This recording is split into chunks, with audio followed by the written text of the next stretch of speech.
Hello प्यारे students, PCM research academy में आपका स्वागत है। और मैं योगेश कुमार आज मॉडर्न फिजिक्स का लेक्चर नंबर 5 लेके आया हूँ, जिसमें आज हम dual nature of radiation and matter base के न्यूमेरिकल्स को डिस्कस करेंगे।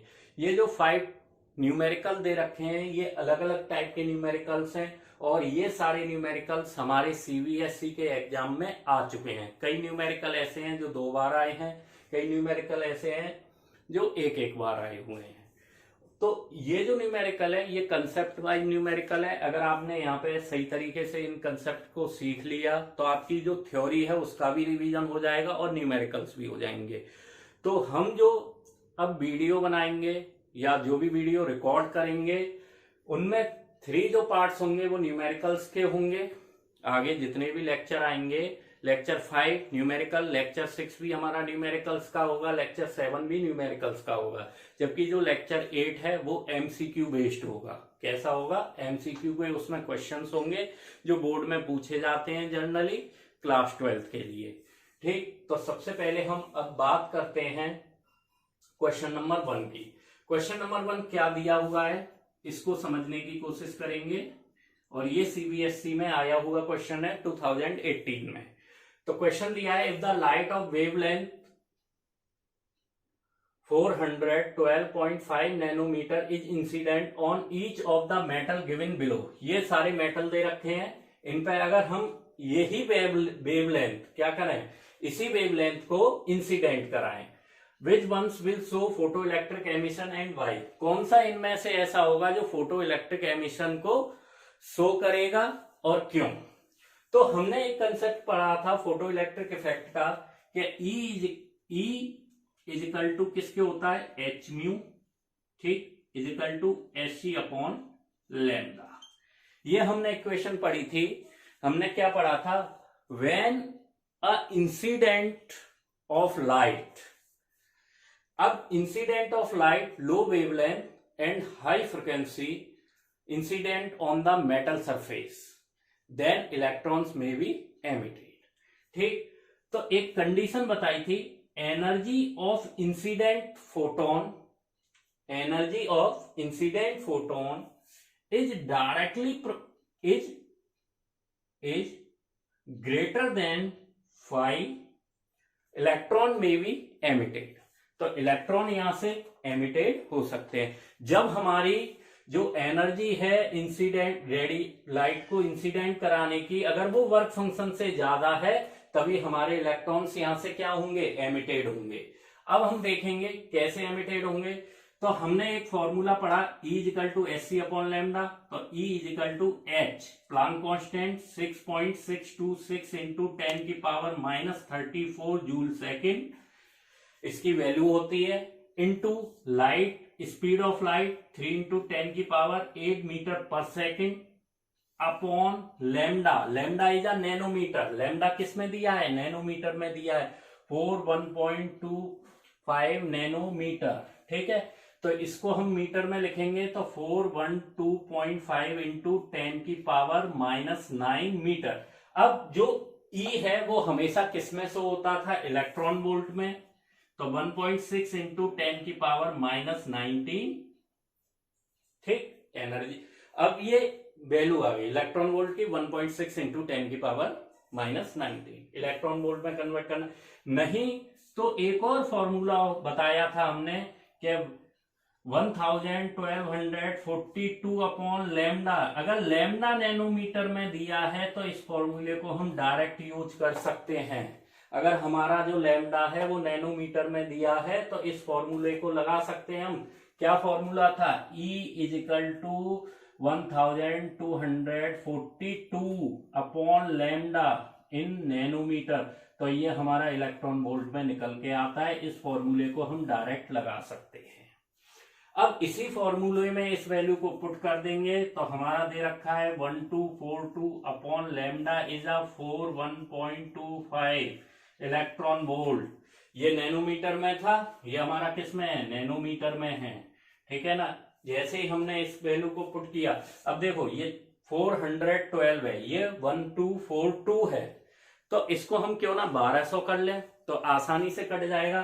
तो 400 से 1200 गया तो 3 टाइम्स कटेगा ये, तो 3, ये पक्का हो गया, 3 के करीब आंसर आएगा। अब ये जा नहीं सकता क्योंकि दोनों तरफ से देख सकते हो तो पॉइंट लगेगा, तो इसका जो आंसर आएगा वो आएगा आपका निकल के, कैलकुलेटर से कैलकुलेट करते हैं, इतना पता लग गया 3 आना है। उसके बाद पॉइंटों की क्या वैल्यू आएगी वो हम खुद चेक कर सकते हैं।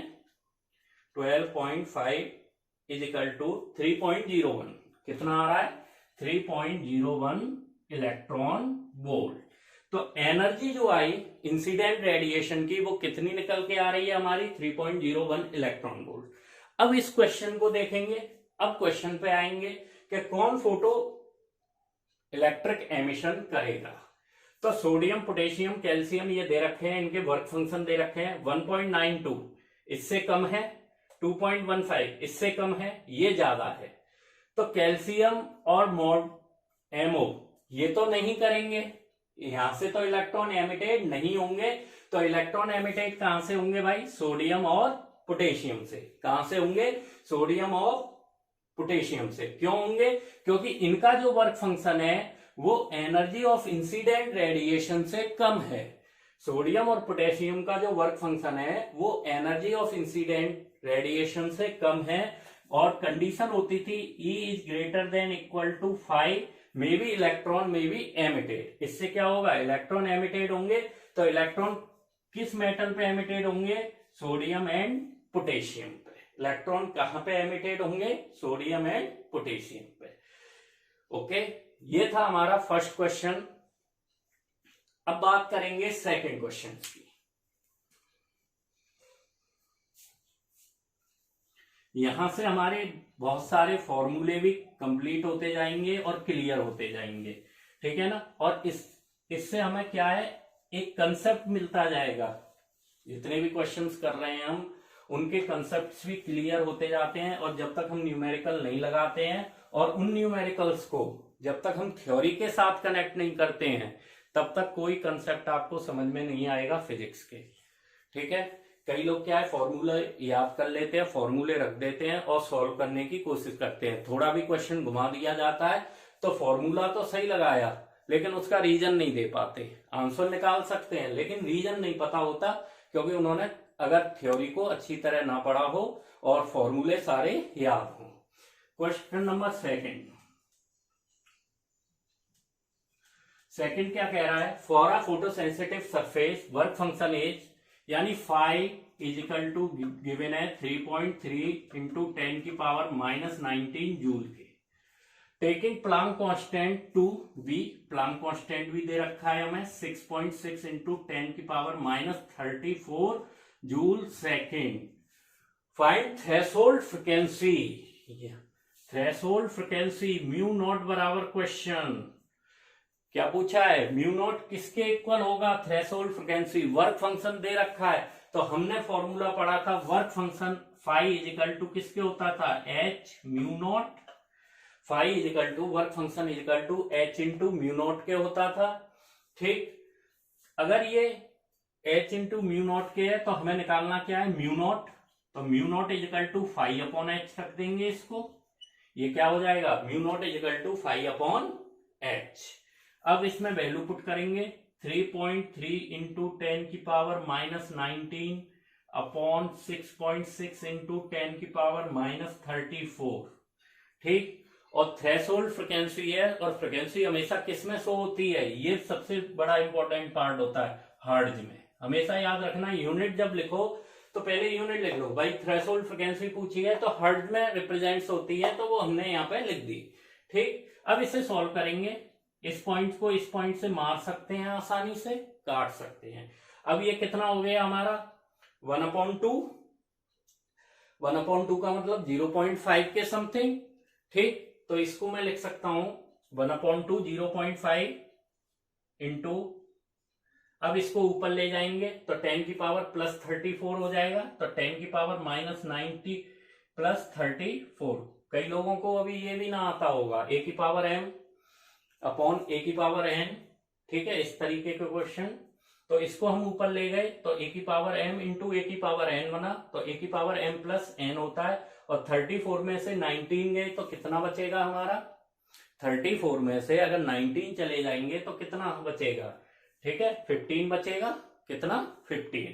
तो इसको लिख सकता हूं मैं 10 की पावर 34 माइनस 19 प्लस 34, तो 10 की पावर 15। देखो पॉजिटिव आ रही है, कैसी वैल्यू है? पॉजिटिव। तो इसको मैं और कंसीडर कर सकता हूं 5 इंटू 10 की power 14 hertz.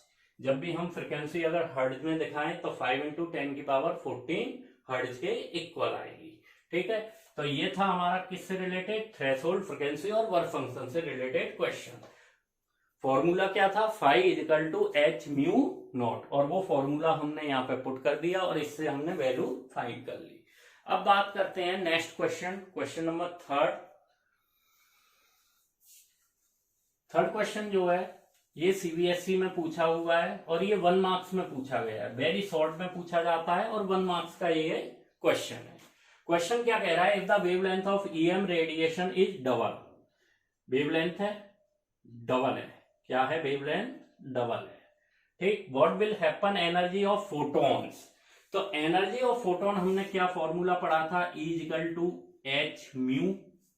E equal to किसके पढ़ा था? एच म्यू के, और mu equal to c upon lambda था, क्योंकि हमें टर्म किसके बीच में निकालना है? एनर्जी ऑफ फोटोन और लैम्डा के बीच में। तो यहां से एक रिलेशन निकल के आ रहा है, energy is inversely proportional to lambda. अगर हम लैम्डा को डबल कर दें तो एनर्जी पे क्या इफेक्ट होगा? एनर्जी अगर इंक्रीज कर रही होगी तो लैम्डा डिक्रीज कर रहा होगा, एनर्जी अगर डिक्रीज कर रही है तो लैम्डा यहाँ पे क्या है? वेवलेंथ इंक्रीज कर रहा होगा। अगर मेरी वेवलेंथ डबल है तो एनर्जी क्या होगी? उसकी हाफ हो जाएगी। अगर वेवलेंथ क्या है? डबल है, तो एनर्जी क्या होगी? मेरी हाफ होगी। ठीक है, हाफ होगी। क्लियर? अगर ये डबल है तो एनर्जी हाफ होगी। अगर एनर्जी डबल है, अगर मैं कर दूं एनर्जी अगर मेरी डबल है तो वेवलेंथ कितना होगा? हाफ होगा। ठीक है, तो इस तरह से हम इन क्वेश्चंस को करते हैं। केवल एक न्यूमेरिक वैल्यू दे रखी थी, इक्वेशन में पुट की और उसको सॉल्व कर लिया, तो यहां से हमने वेवलेंथ फाइंड कर ली। अब नेक्स्ट क्वेश्चन की बात करते हैं।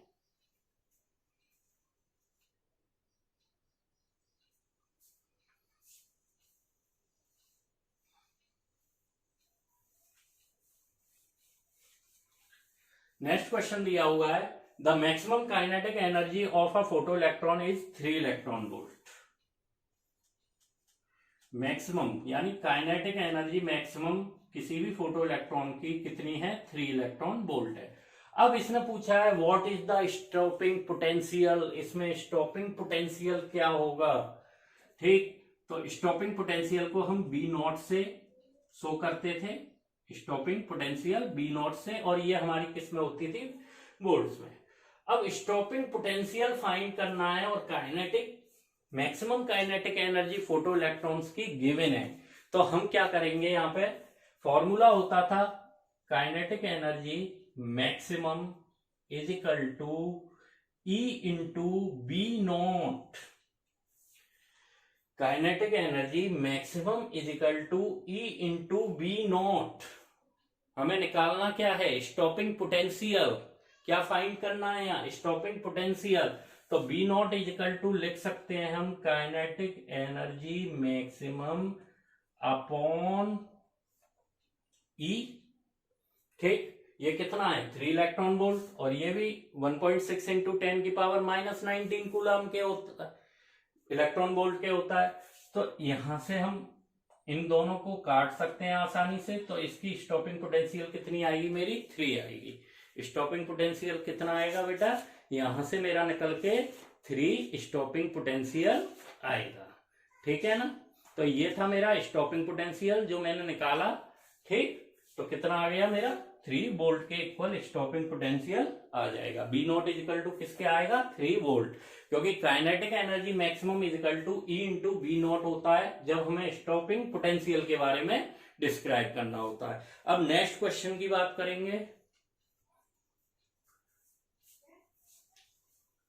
क्वेश्चन कह रहा है using above graph stopping potential बस सेट इंसिडेंट फ्रिक्वेंसी ऑफ फोटोन, ये स्टॉपिंग पोटेंशियल और इंसिडेंट फोटॉन्स के बीच की फ्रिक्वेंसी दे रखी है। कैलकुलेट प्लांक कांस्टेंट, एच पूछा है।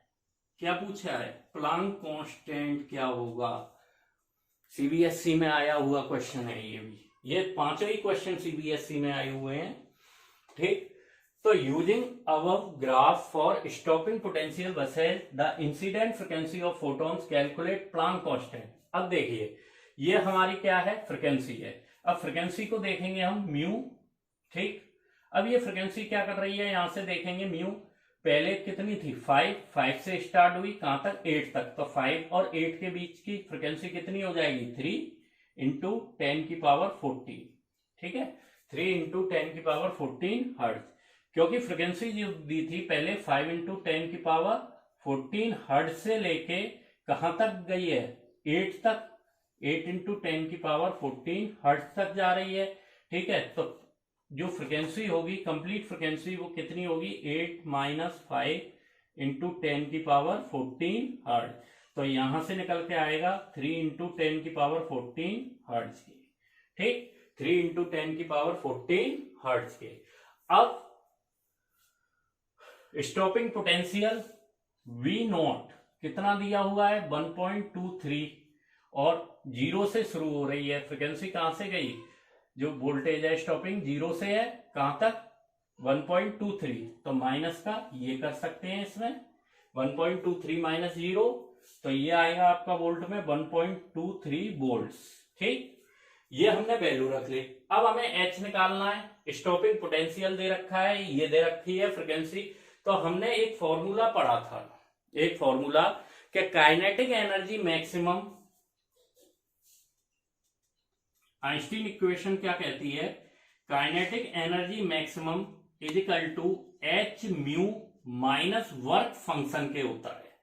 किसके होता है? H mu minus work function, ठीक। और काइनेटिक एनर्जी मैक्सिमम किसके होती थी? E v naught e into stopping potential is equal to h mu minus 5। इसको ये भी लिख सकते हैं हम, ठीक। अब हमें निकालना क्या है? यहां से H निकालना है। स्टॉपिंग पोटेंशियल दे रखा है और फ्रिक्वेंसी दे रखी है, म्यू दे रखी है। तो हमने क्या किया? इसका डिफरेंशिएशन कर दिया। जो ग्राफ किसके बिटवीन में है? स्टॉपिंग पोटेंशियल फ्रिक्वेंसी, तो इन्हीं के बीच में डिफरेंस करेंगे, डिफरेंशिएशन। तो डायरेक्ट लिख सकते हैं इसको del b naught is equal to h into del b, ठीक है। और ये कांस्टेंट टर्म है तो ये कितना हो जाएगा? यहाँ पे 0 हो जाएगा। कांस्टेंट टर्म था तो ये कितना हो गया? 0। डिफरेंशिएशन जब करते हैं तो कांस्टेंट टर्म हमारा 0 होता है। अब इसको सॉल्व कर सकते हैं। हमें निकालना क्या है भाई? H निकालना है। चलो H को इधर रखा, del b naught into e upon del b mu, sorry ये म्यू है, ठीक। Mu frequency.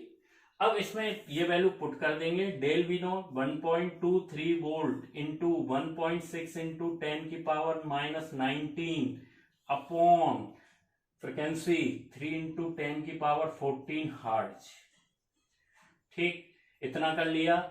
अब इसको मैं 120 मानूं तो ये 4 टाइम्स जाएगा। कितने टाइम जा रहा है? देखो सबसे अच्छा तरीका सॉल्व करने का, इसको मैंने मान लिया अपनी तरफ से यहाँ पे रफली 120 इंटू 1.6 अपॉन 3 इंटू 10 की पावर 14 और ये 10 की पावर माइनस 19 है। इसको बाद में सॉल्व कर लेंगे। अब इसको मैंने 123 की जगह क्या मान लिया? 120 मान लिया। तो ये कितने टाइम गया? 40 टाइम्स गया। इसका इससे मल्टीप्लाई किया 64 के समथिंग आया। तो अब इससे अंदाजा लगा सकते हो जो वैल्यू निकल के आएगी वो 6 पॉइंट समथिंग आएगी। क्या आएगी? 6 पॉइंट में आएगी। और हमने जूल की वैल्यू भी पढ़ी थी, कितनी होती थी? 6.3626 इंटू 10 की पावर माइनस 34। वो बाद में देखेंगे 34 आ रही है या नहीं आ रही, ये देख सकते हैं। अब मुझे पता लग गया, अगर मैं यहाँ 100 से ऊपर और नीचे मल्टीप्लाई करता हूं, ठीक। मैंने क्या किया, इस 10 की पावर 14 को ऊपर ले लिया। ये तो पक्का हो गया कि 6.4 के समथिंग वैल्यू आएगी, ये क्लियर होगा। अब 10 की पावर में कितनी आ रही है वो चेक करेंगे, ठीक है ना। इससे आसान तरीका और कोई नहीं हो सकता। इसको 120 मानो, ये 3 से, तो 40 टाइम जाएगा। 40 का जब मल्टीप्लाई करेंगे 1.6 से तो 6.4 अपने आप हो जाएगा, है ना। 6.4 के समथिंग आएगा। तो इसको हम, इसका जो आंसर निकल के आएगा वो आएगा आपका, आ रहा है आपका 0.41 इंटू 1.6 किया हमने तो 0.656 कितना आ रहा है, 0.656 इंटू 10 की पावर -19 इंटू 10 की पावर -40, ये हो जाएगा। तो इसको अब मैं डायरेक्ट लिख सकता हूं 6.56 इंटू 10 की power -34 joule second. This is the correct answer. ये इसका आंसर निकल के आएगा, ठीक है ना। तो इस तरह से हम न्यूमेरिकल्स करते हैं। जब हमें थ्योरी पता होगी, कंसेप्ट पते होंगे, तो न्यूमेरिकल हम आसानी से सॉल्व कर सकते हैं। और कोशिश करना न्यूमेरिकल को सॉल्व करते वक्त कि आसानी से कट जाए, ऐसी वैल्यू ले सकते हैं, क्योंकि अप्रोक्सीमेट में उसी के पास की वैल्यू आती है हमारी। ओके, तो ये था हमारा आज का ट्यूटोरियल, जिसमें हमने 5 न्यूमेरिकल्स करे। नेक्स्ट लेक्चर में इससे अच्छे और न्यूमेरिकल्स लाएंगे, थोड़ा लेवल हाई करेंगे अब, ठीक है ना।